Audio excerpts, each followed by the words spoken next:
is known as optic disc. So it starts from the optic disc and it is extending up to the optic chiasma. We will be seeing कि optic chiasma कहाँ है. It is the backward continuation of nerve fiber layer of retina, that means axons of the ganglionic cells that will be carried, and it also contains afferent fibers of light reflex.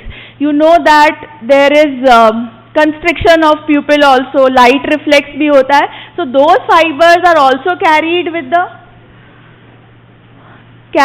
optic nerve along with the fibers of visual sensation, plus there are certain efferent or centrifugal fibers also, but their function is not known. So we call this nerve as, at your level, it is a purely sensory nerve carrying fibers of visual sensation. Along with that, fibers for the light reflex are also there.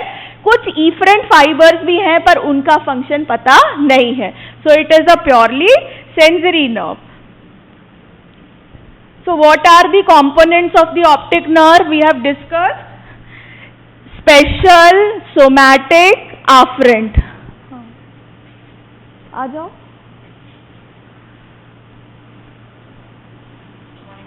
Good morning. जितनी बात हमने शुरू से लेकर अभी तक करी है वही इस स्लाइड में है. If somebody asks you the functional components present in the optic nerve, they are special, somatic, afferent. Why they are special? Because visual sensation is a special sensation. Then somatic and then afferent, because it is a sensory nerve, so it is carrying afferent fibers for vision. Then it is also carrying afferents for pupillary light reflex and then accommodation reflex, and a few efferent fibers are also there. वो मिले हैं उसके अंदर, but their function is not known. So it is a purely sensory nerve, like first cranial nerve, that is olfactory, and eighth cranial nerve, that is vestibulocochlear. So it is a purely sensory nerve with special, somatic, afferent component. Now coming to the details कि कैसे अब ये retina से कहाँ से आई, कैसे बनी. जब हमने बोला कि सिर्फ इसमें कौन से सेल्स हैं, axons of the ganglionic layer of retina. अब ये रेटाइना का ना तुमको वहाँ पे स्लाइड भी दिखाते हैं, जो हिस्टोलॉजी है ना उसमें स्लाइड भी है. तो there are 10 layers in the retina. अंदर वाला जो लेयर है इसमें दिख रहा है कौन सा है, पिगमेंटेड सेल लेयर है, रिसेप्टर्स हैं. Then there is a layer of rods and cones. Then there are bipolar cells in between, and then कोई है क्या बाहर? आ जाओ, अंदर आ जाओ. And then there are ganglion. यहाँ पे देखो 3 टाइप के न्यूक्लियस दिख रहे हैं इन सारी 10 लेयर्स में. I don't want you to remember the names of all the layers. वो तुम हिस्टोलॉजी में साथ में भी कर सकते हो. As far as optic nerve is concerned, यहाँ पे 3 टाइप के सेल्स दिख रहे हैं जिनके न्यूरॉन्स दिख रहे हैं. कौन कौन से दिख रहे हैं? एक तो हमारे फोटो रिसेप्टर्स हैं, रॉड्स एंड कोन्स, ठीक है. उसके बाद है देयर आर बाइपोलर सेल्स, उनके एक तरफ डेंड्राइट्स हैं, दूसरी तरफ एक्सॉन्स हैं. और उसके बाद वाला जो इनर मोस्ट लेयर है वो क्या है? गैंग्लियोनिक सेल लेयर है. ये जो गैंग्लियोनिक सेल लेयर है उसके जो एक्सॉन्स हैं they are forming the optic nerve. Optic nerve is nothing, it consist of around 1 million axons of ganglionic cells, और कुछ भी नहीं है. And that is covered by meninges. ये माइलिनेटेड है, एक्सॉन्स के नहीं है. They are myelinated. लेकिन माइलिनेटेड ये कब होते हैं? When they pierce the sclera. वो लेमाइना क्रिब्रोजा एक पार्ट. What are the coats of the eyeball? क्या क्या कोट्स हैं आईबॉल के? In front there is cornea, then there is choroid, and then there is sclera. तो अब ये जो एक्सॉन्स हैं, आ जाओ, ये किस किस को पियर्स करेंगे? दे will B piercing choroid, they will B piercing sclera.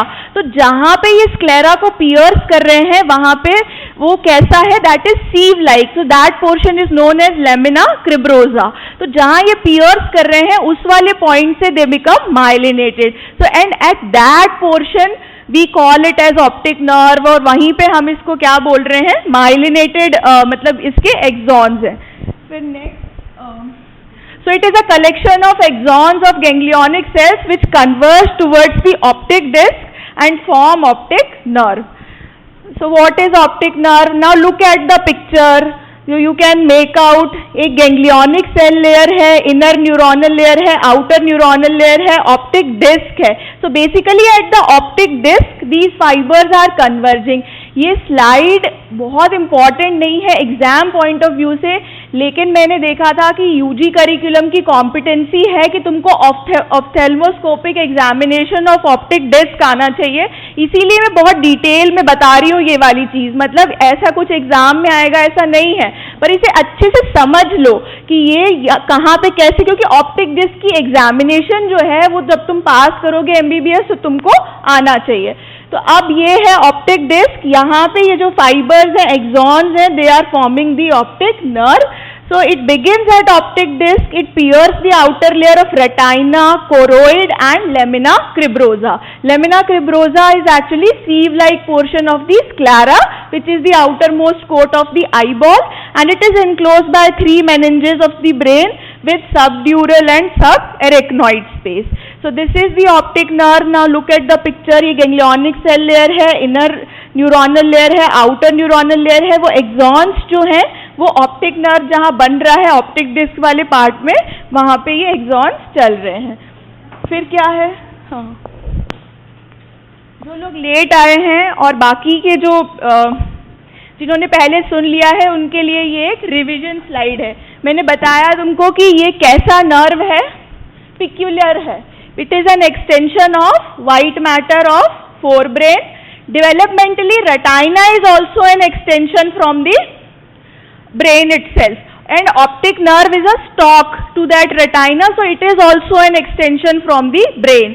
So morphologically and embryologically optic nerve is comparable to a sensory tract of brain or white matter of brain because it is an outgrowth of brain.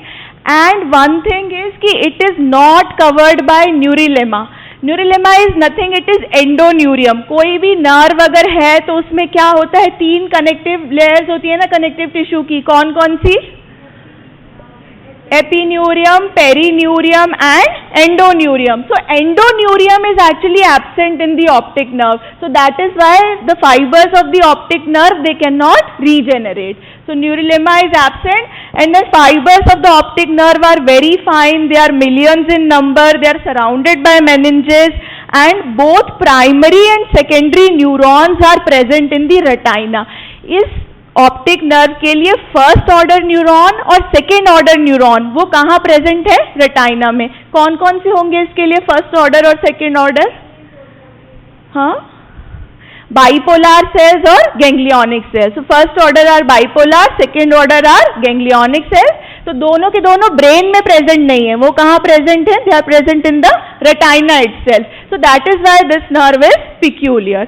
So these are the peculiarities. Again same peculiarities, prolongation of white matter covered by meninges. Myelination is derived from oligodendrocytes and not from Schwann cells. So that is again a feature of the peripheral nervous system. It is devoid of endoneurium and it cannot regenerate. So these are the parts of the optic nerve जो हमने first वाली slide में भी देखा था. क्या क्या parts हो जाएंगे इस वाली स्लाइड को देखकर एक बार रिवाइज कर लो, और जो लोग लेट आए हैं उनको भी बताओ. आई के अंदर जो पार्ट है ऑप्टिक नर्व का, that is known as intra optic part. Then inside the orbit, ये पूरी कैसी मार्जिन है? Intra orbital. जो बोनी ऑर्बिट है उसके अंदर जितना पार्ट है, second part is intra orbital, first part is intra optic. Intra optic, intra orbital. Then third one, when the nerve is inside the optic canal, so third part is intra canalicular, and fourth part is intracranial. So when it has entered inside, which one is the longest part? Intraorbital part. 4 से 5 centimetre का nerve है जिसमें से 3 centimetre, 2.5 से 3 centimetre is inside the orbit. So intraorbital part is the longest part. So we will be seeing the relations of the optic nerve and the other things along with the other things. So these are the parts: intraocular 1 millimeter, Intraorbital 30 millimeter, that means 3 centimeter, around 3 centimeter. Intracanalicular part again 1 centimeter and intracranial part 1 centimeter. So longest one you have to remember, that is the intraorbital part. ऐसे करके 4 इसके parts हैं and then it will enter inside. Now look at this picture. It clearly defines how at the optic disc there is arrangement of nerve fibers. और जब वो examine जो करनी है optic disc, उसमें देख लो कि कैसे क्या है. So optic nerve head जो है, ये पिक्चर शायद तुम्हारे बुक में होगा भी नहीं, क्योंकि मेरे को लगता है बेसिकली ऑफ्थेल्मोलॉजी का कोई पीपीटी था तो वहां से, लेकिन but it makes everything clear कि ऑप्टिक नर्व जो है उसमें देखो एक्सॉन्स कैसे पियर्स कर रहे हैं, पहले कोरोइड को और उसके बाद they are piercing the sclera.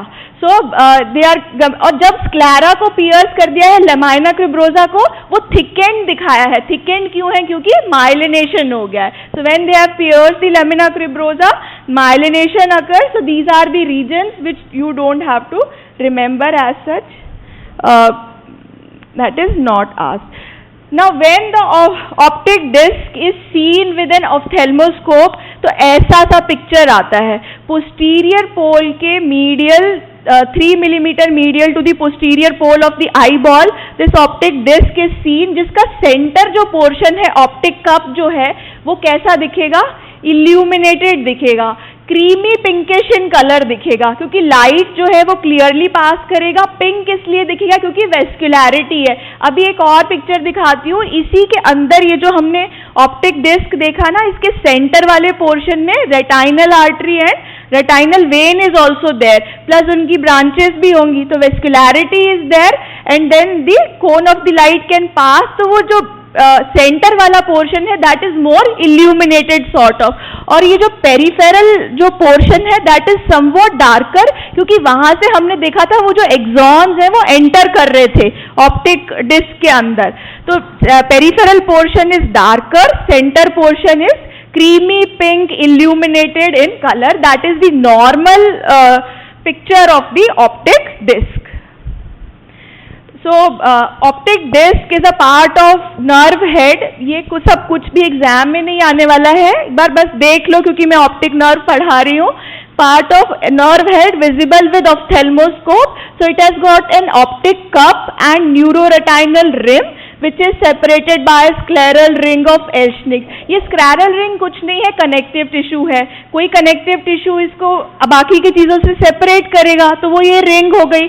Central part which is illuminated one is the optic cup and peripheral portion is the neuroretinal rim, जहां पे वो एक्सॉन्स जो है वो एंटर कर रहे थे उस ऑप्टिक डिस्क के अंदर. तो only you have to remember this picture and all. हाँ भाई, इतना लेट कैसे हो गए?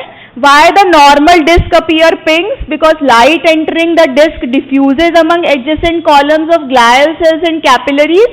Then light rays that exit through the tissue via the nerve fiber bundles are pink. They give the disc its characteristic color. वो वाला picture भी देख लो कि बाकी की वो रेटाइनल लेयर्स दिखाई हैं, जो 10 हमने लेयर्स देखी थी, प्लस जो एक्सॉन्स हैं वो ऑप्टिक डिस्क से ऐसे एंटर कर रहे हैं ऑप्टिक नर्व के अंदर. What happens in chronic glaucoma? The optic disc appears white. Why it appears white in optic glaucoma? क्या रीजन हो सकता है? ग्लोकोमा में क्या होगा? इंट्राऑक्यूलर प्रेशर जो है, आई के अंदर का जो प्रेशर है दैट इज रेज्ड. तो वो अगर रेज्ड होगा तो there will be destruction of the axons. तो एक्सॉन्स तो हो गए डिस्ट्रक्ट. अब जहां से ये एंटर कर रहे थे लैमिना क्रिब्रोजा से, वो जो होल्स है वो बड़े बड़े हो जाएंगे, तो पूरा डिस्क कैसा दिखेगा? Whitish in appearance. So this is the characteristic of the glaucoma, जिसमें ये डिस्क जो है इट अपीयर्स व्हाइट. अब ये वाला जो पिक्चर है इसको और ध्यान से देख लो तो you will be able to clear. ये नीचे वाला दिख रहा है तुमको लेफ्ट हैंड साइड में, ये वाला पिक्चर विजिबल है नीचे. तो सेंटर पोर्शन कैसा है? एम्प्टी है, ठीक है. वहां पे क्या है? Central artery of retina and vein is there and on the periphery there are nerve fibres. तो that illuminated empty portion is actually optic cup and whole of this is optic disc. और periphery पे क्या है? न्यूरोरेटाइनल rim है. न्यूरोरेटाइनल rim में क्या है? वो एक्सॉन्स हैं जो एंटर कर रहे हैं. So this way you can differentiate the different parts of the optic disc. This is again a different picture, but central artery, vein, axons are there, and then again a complete picture showing you the optic disc and cup. Then now coming to the anatomy part. अब relations बताने हैं, हमने जो parts पढ़े थे, कौन कौन से पार्ट्स हैं? Intra orbital, intra optic, intra canalicular and intra cranial. So in the relations of the intra orbital part of optic nerve, ये जो नीचे दोनों ही चीजें इंपॉर्टेंट है. सेकेंड वाला जो पॉइंट है उसमें देखो, between optic nerve and lateral rectus muscle what is situated? Ciliary ganglion. Sometimes the situation of the ciliary ganglion might be asked. तो वो जो आई बॉल है ना, पूरा ऐसा ओवल बॉल की तरह, उसमें लेटरल साइड में लेटरल रेक्टस जा रहा है और इधर से ऑप्टिक नर्व जा रही है. सॉरी मैं पिक्चर नहीं लाई हूँ. तो उसके सेंटर, इन दोनों के बीच में क्या है? There is ciliary ganglion. So ciliary ganglion, two divisions of oculomotor nerve, nasociliary nerve, abducens, सब वहीं पे है. So these are the relations of the intraorbital part. One more thing, three structures cross the optic nerve from medial to lateral side superiorly. तीन ऐसे structures हैं जो optic nerve को medial से लेटरल क्रॉस करते हैं superiorly. They are ophthalmic artery, superior ophthalmic vein and nasociliary nerve. So these three things you have to remember: nasociliary nerve, ophthalmic artery, and then superior ophthalmic vein. So these are the relations of the intraorbital part. Then relations of the intracanalicular part.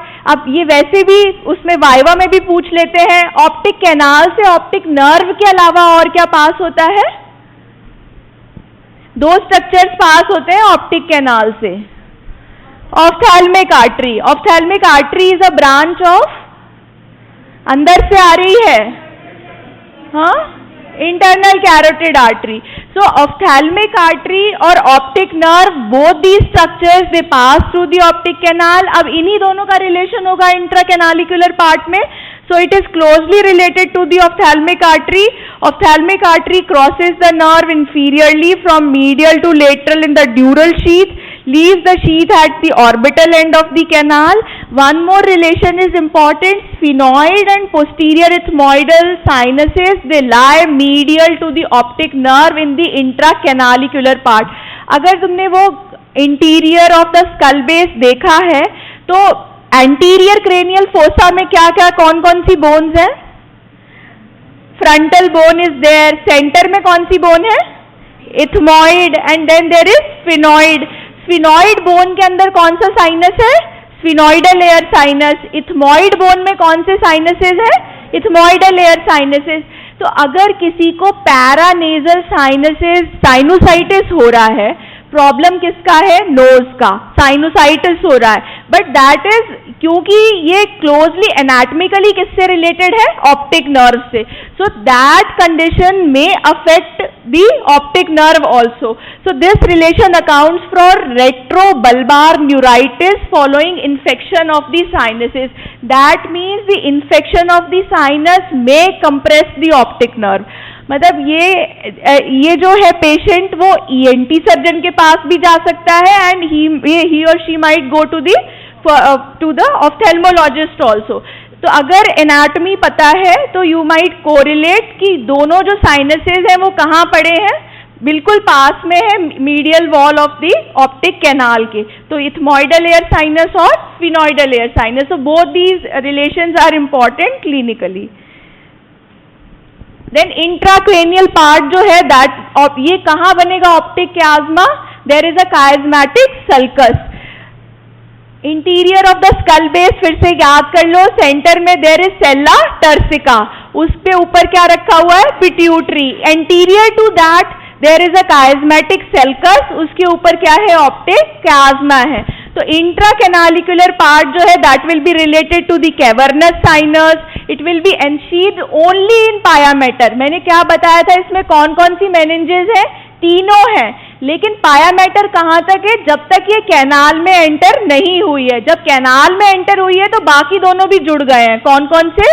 dura matter or arachnoid. So intracranial part is only covered by pia matter, and then it receives arachnoid and dural sheath at the point of its entry into the optic canal. So when it is entering into that, then internal carotid artery will also be related to the optic nerve, क्योंकि cavernous sinus का lateral wall याद करो और वहीं से related क्या है, internal carotid artery है. Then medial root of the olfactory tract and anterior cerebral artery are also related. How they are related? क्योंकि center में क्या है, there is cribriform plate of ethmoid. उस ethmoid, cribriform plate of ethmoid से क्या निकल रहे हैं, olfactory rootlets are there, so they are also related to the intracranial part. If you see the interior of the skull base interna, you can make out the relations of the intracranial part. So now summary of the meninges which are present or which are covering the optic nerve. So in the intracranial part there is pia mater only. In intracanalicular and intraorbital part there is pia, arachnoid and dura. अब ये तीनों end कहाँ हो रही है? They will be merging with the sclera. वो जो sclera is also a connective tissue, so they will be all three meningeal sheaths terminate by becoming continuous with sclera. ठीक है, so this way it is covered by. बस याद यही रखना है, वो जो CSF है, intracranial pressure बढ़ेगा, so that might compress the optic nerve, so that is why subarachnoid space is important. This is the peculiarity of this nerve. Now coming to the next part, that means visual pathway. अभी हमने क्या देखा, सिर्फ optic nerve देखा है, उसका functional components देख लिए हैं. कौन से type की nerve है optic nerve? सेंसरी है, मोटर है, मिक्स्ड है? सेंसरी, प्योरली सेंसरी है. जनरल सेंसेशन ले जा रही है, स्पेशल सेंसेशन ले जा रही है, special. So which functional components are there in optic nerve? Special, somatic, afferent component. एक सिंगल कंपोनेंट ही तो है उसके अंदर, प्लस कुछ इफरेंट फाइबर्स भी हैं जो नहीं पता है. विजुअल सेंसेशन के अलावा दो रिफ्लेक्सेस भी हैं विच इट इज मीडिएटिंग. कौन कौन सी? Light reflex and accommodation reflex. So constriction of pupil, sit down. तो यही बस चीज़ है, तुम्हें फंक्शनल कंपोनेंट पता लग गया, उसमें प्योरली सेंसरी है वो पता लग गया. 4 पार्ट्स हैं इसके. कौन कौन से पार्ट्स हैं? Intraocular, intra orbital, intracanalicular and intracranial part. Which is the longest part? Start कहाँ से हो रही है, एंड कहाँ हो रही है? ऑप्टिक डिस्क से स्टार्ट हो रही है. बेसिकली क्या है इसमें? एक्सॉन्स हैं. किसके? Ganglionic cell layer of retina के. एंड कहाँ हो रही है? ऑप्टिक कायाज्मा पे. अब ये जो सेंसरी फाइबर्स हैं, now they have reached till the optic chiasma. अभी तक इनके थर्ड ऑर्डर न्यूरॉन्स नहीं आए हैं. अब जो है ना, ये पूरा पाथवे ही है. फर्स्ट ऑर्डर और सेकेंड ऑर्डर न्यूरॉन कौन से हैं इसके लिए? Bipolar neurons and ganglionic cells. Now these fibres are coming to the optic chiasma. और अब इस पिक्चर में देखो, जो फाइबर्स हैं, there is crossing of the fibres, but only nasal fibres. मतलब रेटाइना में 2 साइड्स हैं, नेजल हाफ और टेम्पोरल हाफ.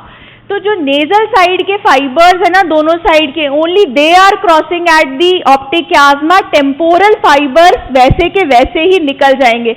वहां पे देखो टेम्पोरल फाइबर्स ब्लू कलर में दिखाए हैं, तो ब्लू कलर वाले सेम ही ऑप्टिक ट्रैक्ट में चले गए. सिमिलरली इधर टेम्पोरल फाइबर्स ऑरेंज कलर में दिखाए हैं, so they are coming to the same side. बात समझ आ रही है? मतलब अगर मैं बोलूं राइट साइड के नेजल जो फाइबर्स हैं, they will be entering into which optic tract? Optic chiasma के बाद राइट वाले ट्रैक्ट में ही जाएंगे या लेफ्ट वाले ट्रैक्ट में जाएंगे? लेफ्ट वाले ट्रैक्ट में जाएंगे. मतलब राइट साइड के नेजल फाइबर्स कौन से ट्रैक्ट में जाएंगे? लेफ्ट वाले. और राइट साइड के जो टेम्पोरल फाइबर्स हैं वो किस ट्रैक्ट में जाएंगे? राइट ट्रैक्ट में. सो अगर मैं बोलूं right optic tract is made up of which 2 kinds of fibres? एक सिंगल कोई आंसर करो. तुम बोलो बेटा, तुम बोलो. हाँ, तुम ही को पूछ. हाँ, अगर मैं बोलूं ये राइट ऑप्टिक ट्रैक्ट है, ऑप्टिक कायाज्मा के बाद वाला जो पोर्शन है दैट इज ऑप्टिक ट्रैक्ट, तो उसमें कौन से दो टाइप के फाइबर्स हैं? दो टाइप के फाइबर्स तो होंगे नेजल हाफ और टेम्पोरल हाफ से, पर वो क्या वो सेम ही आई से आ रहे हैं या दूसरी आई से आ रहे हैं? They will go towards the opposite side. मतलब अगर मैं बोलूं राइट ऑप्टिक ट्रैक्ट है तो इसमें टेम्पोरल फाइबर्स तो कहाँ होंगे? सेम ही आई के होंगे, राइट साइड के, और इसमें नेजल फाइबर्स कौन से होंगे? लेफ्ट आई के होंगे, because crossing has occur where in the optic chiasma. लेकिन क्रॉस कौन से फाइबर्स कर रहे हैं? दूसरे ट्रैक्ट में एंटर कौन कर रहे हैं? Nasal fibres. जो टेम्पोरल फाइबर्स हैं वो सेम ही ट्रैक्ट में एंटर कर जाएंगे, ठीक है। सो टेम्पोरल फाइबर्स विल बी, एक मिनट, एक स्लाइड थोड़ा सा ज्यादा क्लियर है। यहाँ पे देखो जो डॉटेड फाइबर्स हैं वो एक आई से हैं और जो कंटिन्यूअस लाइन है वो दूसरी आई की है, ठीक है। तो अब एक ऑप्टिक ट्रैक्ट में देखो कौन से फाइबर्स हैं, एक तो डॉटेड लाइन है और दूसरी कौन सी है? कंटिन्यूअस लाइन है, ठीक है। तो मतलब एक फाइबर्स एक ही उसी साइड की आई से आए हैं और दूसरे जो फाइबर्स हैं they have come from the opposite eye. तो सेम आई से कौन से फाइबर्स आए हैं? Temporal fibres. और ऑपोजिट आई से कौन से आए हैं? Nasal fibres. क्लियर है? ठीक है। In the optic chiasma only nasal fibres will enter into the opposite tract, ठीक है। सो in the optic chiasma all fibers from the nasal half of the each retina decussate towards the opposite side. All fibers from temporal half of the retina remain uncrossed and they will enter the ipsilateral optic tract. ठीक है। ये सब क्यों important है? क्योंकि अगर destruction होता है कौन से पॉइंट पे हो रहा है तो वो हम निकाल सकते हैं कि विजुअल फील्ड इफेक्ट कहां पर आया है। Now optic tract, it is carrying the uncrossed temporal fibers and it is carrying the crossed nasal fibers. Third order जो न्यूरॉन है विजुअल पाथवे में वो कहाँ आएगा? They will be coming to the lateral geniculate body. अब ये lateral geniculate body और medial geniculate body ये तुम पढ़ोगे मिड ब्रेन में न्यूरो एनाटॉमी में। बस ये याद रख लो कि लेटरल जेनिकुलेट बॉडी क्या है? It is a collection of neurons. In the lateral geniculate body, the visual pathway fibers will be terminating and in the medial geniculate body, auditory fibers will be terminating. So, lateral geniculate body is the third order neuron in the visual pathway. अभी तक optic nerve में क्या चल रहे थे? Axons ही चल रहे थे। किसके? Ganglionic cells के। वो कहाँ आके terminate हो रहे हैं? कौन से neurons में terminate हो रहे हैं? Lateral geniculate body में। So there are two lateral geniculate bodies. On the right side there is one and on the left side there will be one. So lateral, I am not going into the detail क्योंकि ये visual pathway में फिर से आएगा तुमको। उसके बाद lateral geniculate body से इन fibers को कहाँ जाना है? They will be reaching to which lobe of cerebrum? cerebrum में कितने lobes होते हैं? सेरिब्रम के लोब्स का नाम सुना होगा तुमने, frontal, parietal, temporal, occipital. So these lobes are present in cerebrum. Out of these lobes, which lobe is concerned with visual sensations? Occipital lobe. So occipital visual area is present in the occipital lobe of cerebrum. So finally these fibers will be reaching to the occipital lobe. तो अब lateral geniculate body से जो fibres इनको occipital cortex तक लेकर जाएंगे, those fibres are known as optic radiations. अभी तक हमने तीन नाम सुन लिए. Optic nerve that is crossed in optic chiasma, then there was optic tract. Optic tract कहां से शुरू हुआ? From optic chiasma. खत्म कहां हुआ? लेटरल जेनिकुलेट बॉडी पे. लेटरल जेनिकुलेट बॉडी से जो फाइबर्स ऑक्सीपिटल कॉर्टेक्स तक जा रहे हैं उनको हम क्या बोल रहे हैं? Optic radiations. So these fibres are known as optic radiations. They will be, या फिर हम इन्हें और क्या नाम दे सकते हैं? जेनिक्यूलो कैल्कराइन ट्रैक्ट. क्यों बोल रहे हैं? क्योंकि ऑक्सीपिटल लोब में एक कैल्कराइन सल्कस है. उस कैल्कराइन सल्कस में एग्जैक्टली विजुअल एरिया लोकेटेड है. तो from geniculate body to calcarine sulcus, So these fibers are also known as geniculocalcarine tract या optic radiations. So visual cortex area is area number 17 located in the occipital cortex. There are two more areas related to the visual pathway. They are known as visual association areas. क्या सिर्फ किसी object का image बनना important है या हमें ये भी याद करना पड़ेगा कि ये ऑब्जेक्ट कौन सा है, उसका डेप्थ परसेप्शन क्या है? So all these things are done by the visual association areas and they are situated close to the primary visual area. So area number 17 is the primary visual area and 18 and 19 they are the visual association areas. तुमने object देख तो लिया लेकिन past memory से correlate करके कि ये object है क्या, so that is done by the visual association areas. They are area number 18 and 19. So they are also located in the occipital cortex. Now this is the visual pathway which in which we can summarize. कहाँ से शुरू हुआ है? First order neurons क्या है? Bipolar cells. Second order neurons ganglionic cells. Then optic nerve बन गया. Optic nerve कहाँ से पास हुआ? ऑप्टिक क्याज्मा में. डेकसेशन कौन से फाइबर्स का हुआ? Only nasal fibres will decussate. Decussate का मतलब क्या है कि राइट आई वाले आने वाले फाइबर कौन से ट्रैक्ट में एंटर करेंगे? लेफ्ट वाले ट्रैक्ट में. और लेफ्ट आई से आने वाले नेजल फाइबर्स किस में एंटर करेंगे? राइट वाले ट्रैक्ट में. टेम्पोरल फाइबर्स बिना क्रॉस करे ऑप्टिक क्याज्मा में सेम साइड में चले जाएंगे.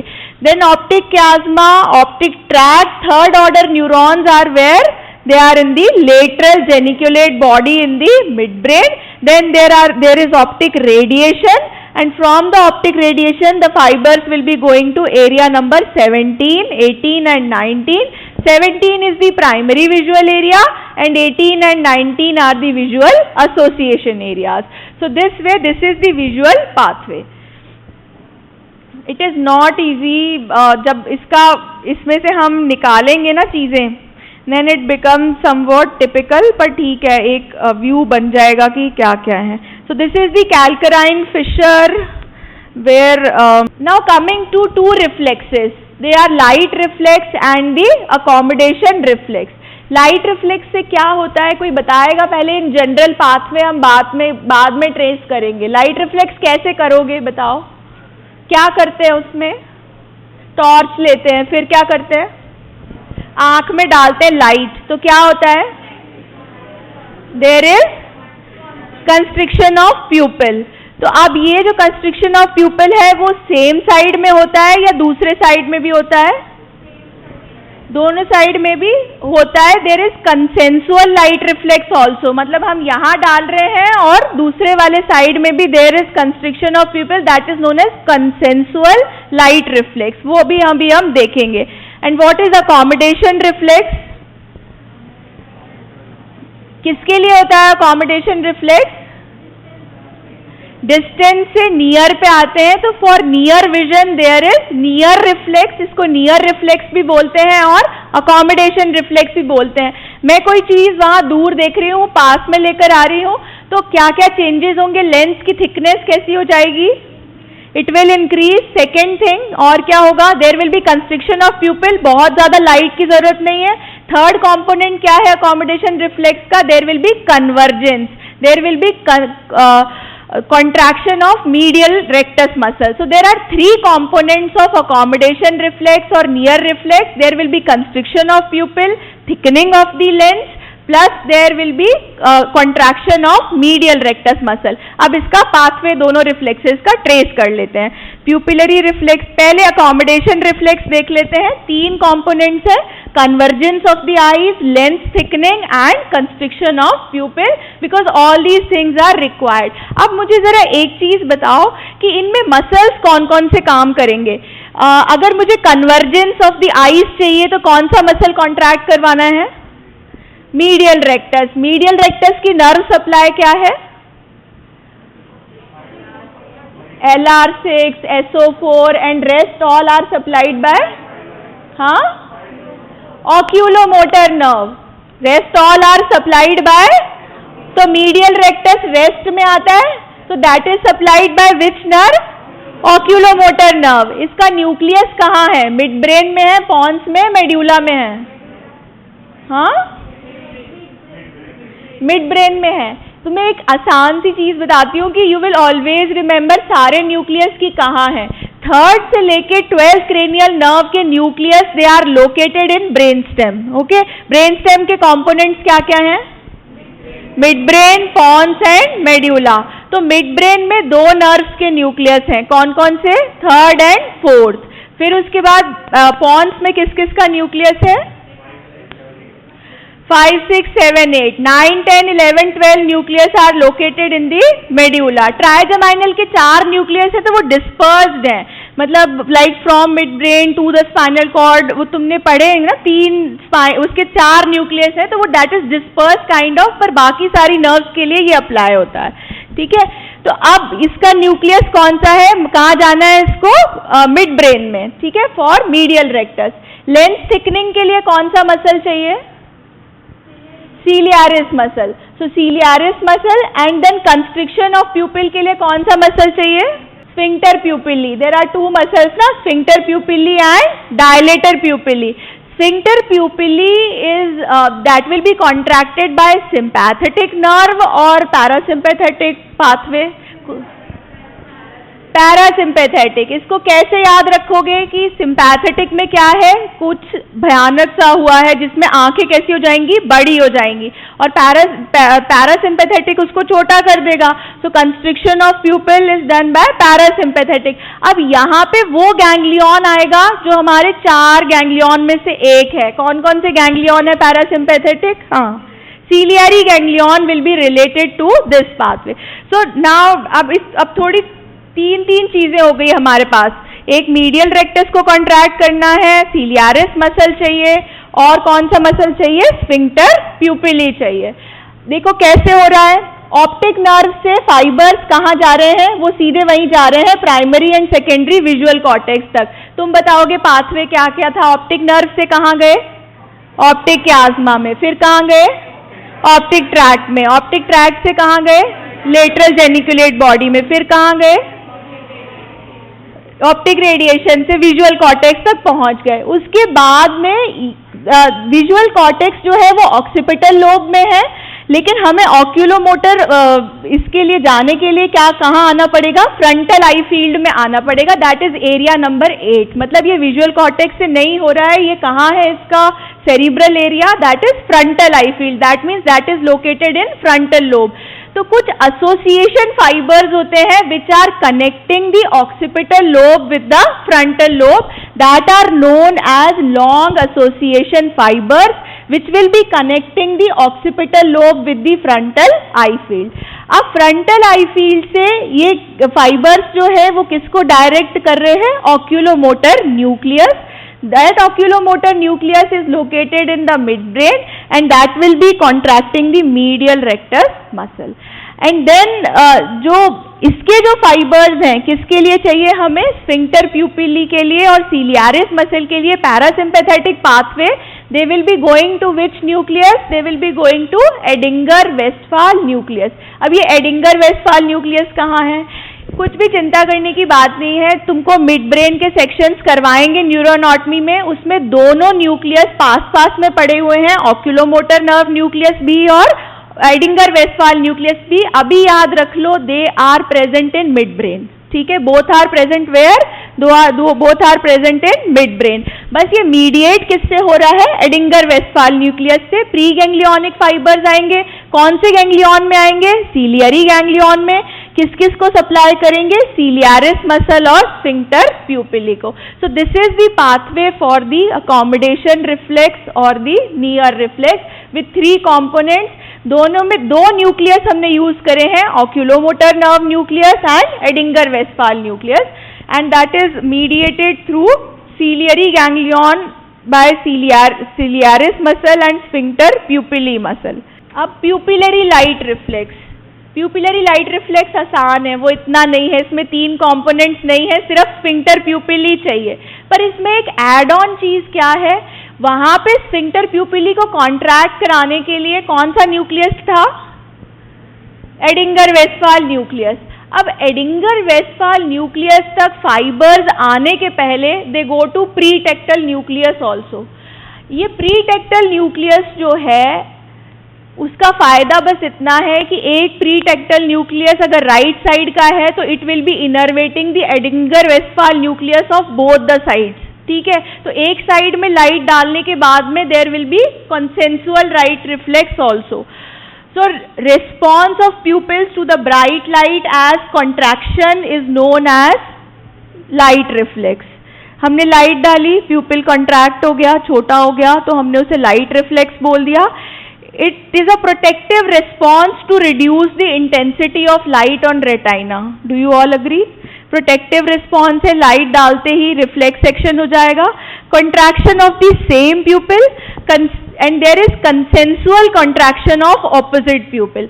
मतलब अगर कोई लाइट रिफ्लेक्स बोले तो पूरा लाइट रिफ्लेक्स क्या है, कोई बताना चाहेगा? How will you generate, what is light reflex और how will you elicit light reflex?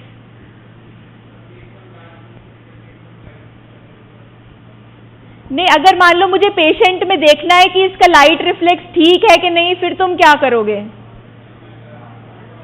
Torch लेंगे, उसके मान लो तुम्हें राइट साइड में देखना है तो राइट साइड में डालोगे, फिर क्या देखोगे?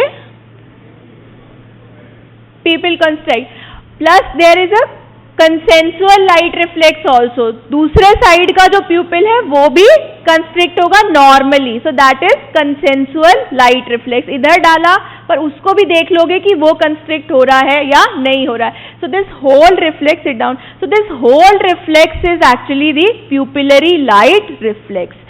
देन इसका पाथवे क्या है? ऑप्टिक ट्रैक्ट से जो फाइबर्स हैं they are not going to the visual cortex.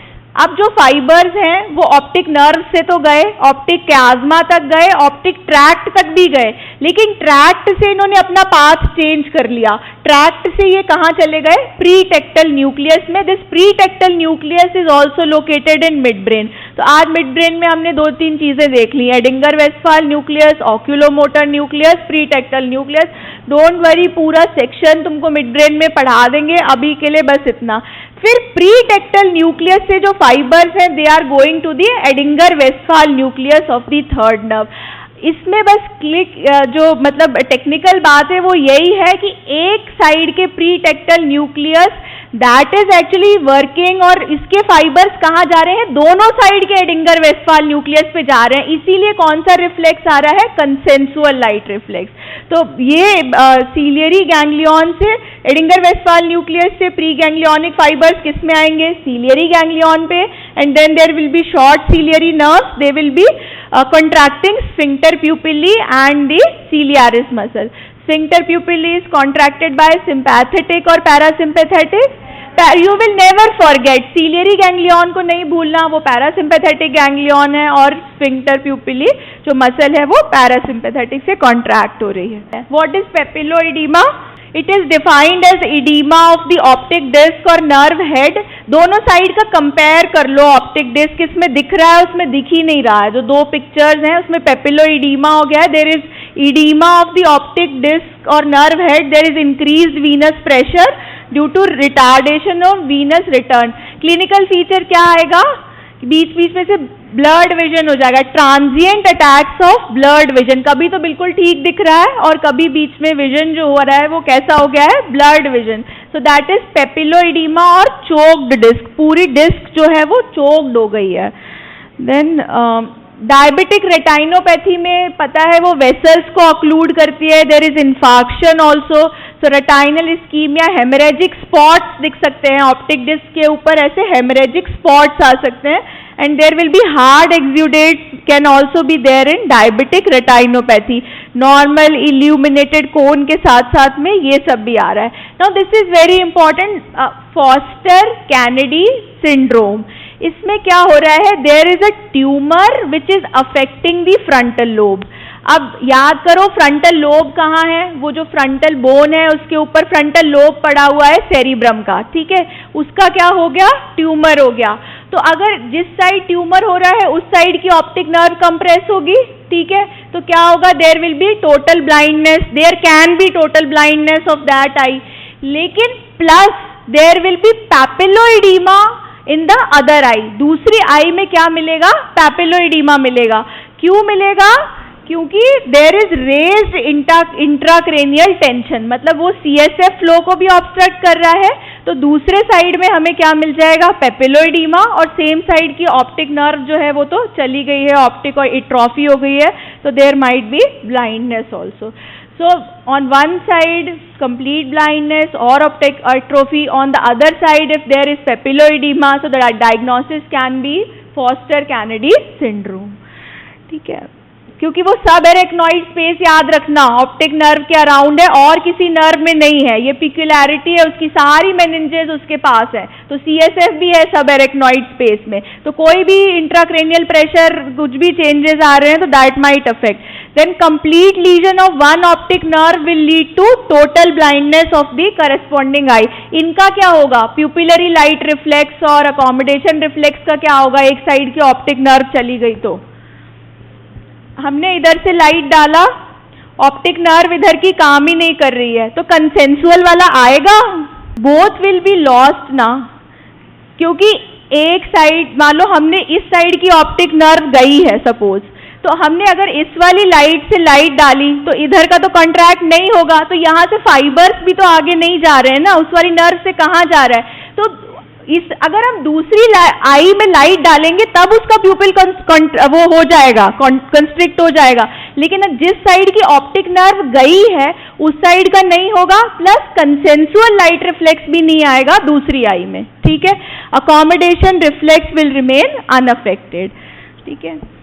Now coming to the next half of this class, that is hypoglossal nerve, छोटा सा नर्व है, 4 स्लाइड्स है, कहाँ लोकेटेड है हाइपोग्लॉसल नर्व का न्यूक्लियस, कहाँ लोकेटेड है, मेड्यूला में। 9, 10, 11, 12 की बात करें तो this is the 12th cranial nerve, nucleus is located in the medulla, so it is located in the medulla, so how it will come out, how the nerve will come out from the medulla? On the medulla there are 2 sulcus, anterolateral sulcus and posterolateral sulcus. In the picture you can make out between the pyramid and olive there is an anterolateral. तुम्हें 9, 10th और 11th cranial nerve भी तो पढ़ाई होंगी ना, वो कैसे बाहर आ रही थी, हाँ, पोस्टीरोलैटरल सल्कस में से बाहर आ रही थी, ठीक है, और एंटीरोलैटरल सल्कस में से कुछ चिंता करने की बात नहीं है, उसमें दिखा देंगे तुमको, मेड्यूला हाथ में दे देंगे, ब्रेन के वो है, उसमें देख लेना एंटीरोलैटरल सल्कस कौन सा है बिटवीन पिरामिड एंड ऑलिव, उसमें से कौन सा नर्व बाहर आ रहा है, hypoglossal nerve, nucleus is located in the medulla. Then after coming, how it will come out from the skull, through which foramen? There is hypoglossal canal, there is anterior condylar canal located on the occipital condyles, जहाँ foramen magnum के दोनों तरफ वो जो occipital condyles है उसमें canal है, that is hypoglossal canal, so through that the canal the nerve will come out. Then after coming out, where it will lie? It will lie in relation to the internal jugular vein, internal carotid artery. So first it is behind the internal jugular vein and then it will come to lie between the vein and artery. So you can make out in the picture, and then it will go where it has to reach to the tongue. It will come on the hyoglossus muscle and then it will be reaching to the tongue. Which muscles are supplied by hypoglossal nerve?